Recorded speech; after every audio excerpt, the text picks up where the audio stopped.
here. But yeah, that's a desperation bet. He thinks because I check behind on the turn that I'm scared to death of the cards, and he's going to try to bet with second pair. By the way, that's a terrible bet on the river.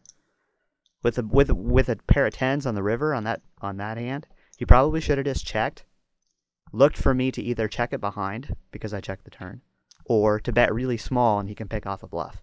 To bet out like that with a pair of tens is ridiculous. Because if I have a flush or a full house or something, he's getting raised. He can't call a raise. There's no reason to bet there. It's a worthless bet. You're only getting called by better. Worse hands. I mean, what could I possibly have there? It has that he has beat that's going to call him nothing. Okay, anyway, back to this hand. He bets almost full pot. He just calls. I love this. You got top set. You got nothing to worry about. Literally nothing to worry about. Yeah, 8-9's a straight draw, but that's it. No flush draws. You're not worried about an over. You're not worried about overcards hitting because you got them crushed. I love that call. I'm going to play up here.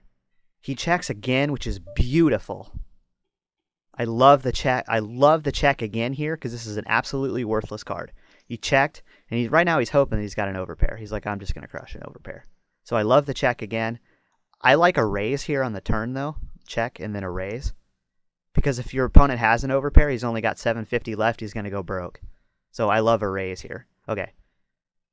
I like that he raised. I don't like that he min raised. He's only got 750 behind. If this is me, I'm probably just going to make it 1,000 and be like, okay, put the rest of your chips in, or, don't.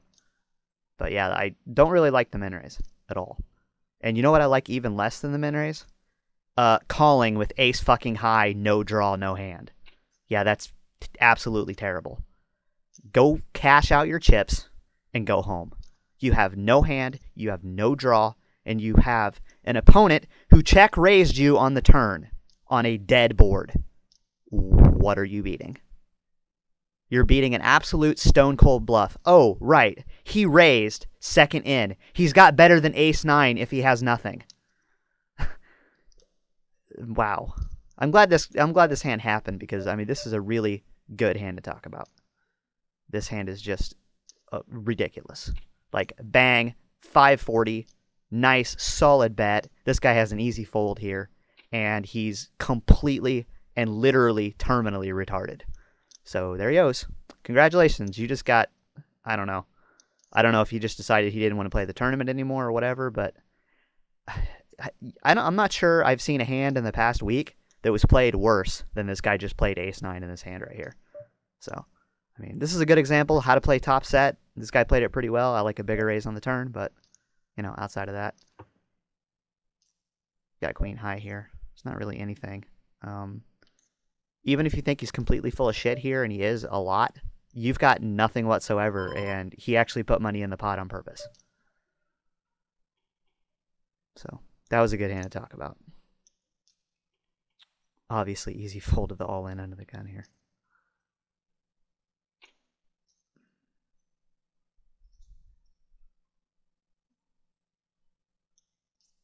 Hope you've been working on your heads-up game.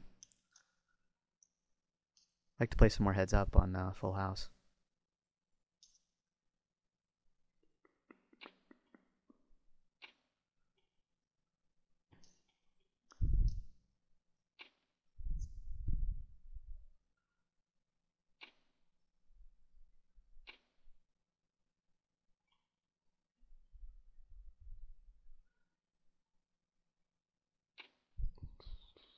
Not a whole lot of action early in these things. Not a whole lot. I'm just happy that that one hand happened because that was a good hand to talk about.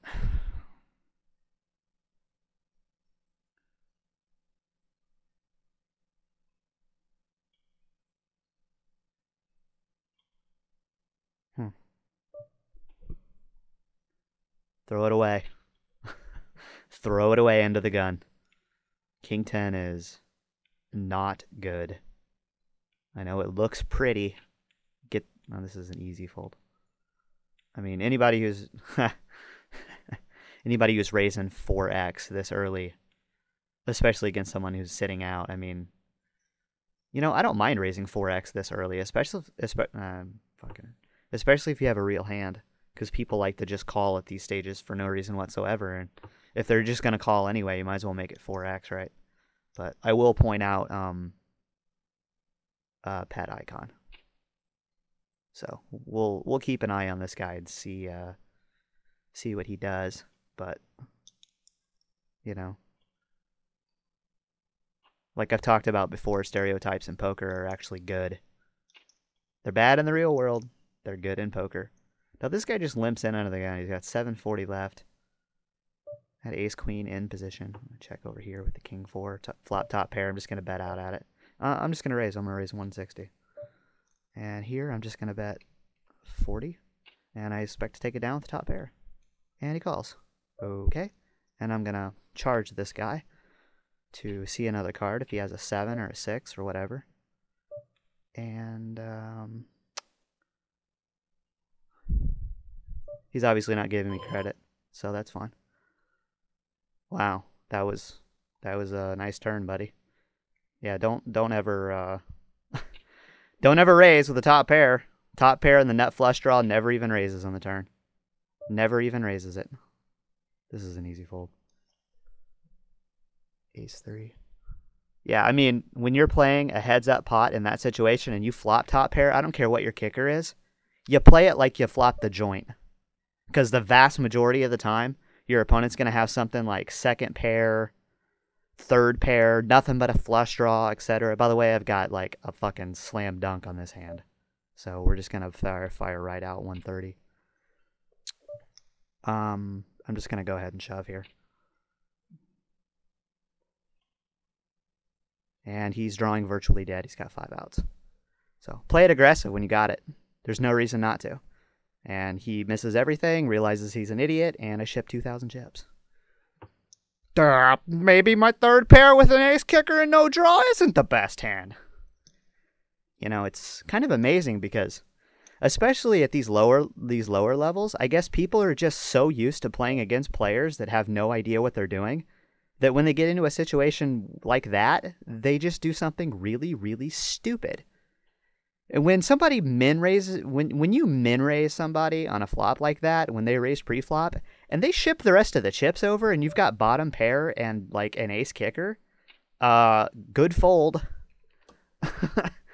There's no way in hell you should be calling that. No way in hell. I mean, they're not making a play on you. I mean, I know it's kind of hard to believe that, you know, everyone's not bluffing you all the time, but you're not making a play there. Nobody's making a play there. Your bottom pair's no good. Chuck it, buddy. I mean, don't get me wrong. I want him to call there 100% of the time. 100% of the time. But, I mean, come on, dude. That shit I don't want to see other people doing. Like real life people, like, you know, like you and Mikey. Don't ever show me that.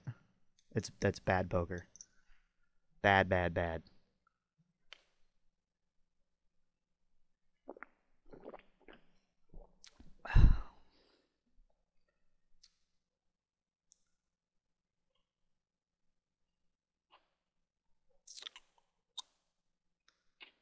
Huh. Okay. I have no problem limping behind 2 limpers here. I got no problem with that. This is a hand that I don't really care about position as much because I can just flop something huge. By the way, this isn't a big enough raise with like 4 people limping in because I can't fold any 2 cards here for 90 more. I mean, I can fold on this flop, but I can't fold pre-flop for 90 more. There's just no way. I mean, there's no 2 cards I could have in my hand that I could fold there for 90 more.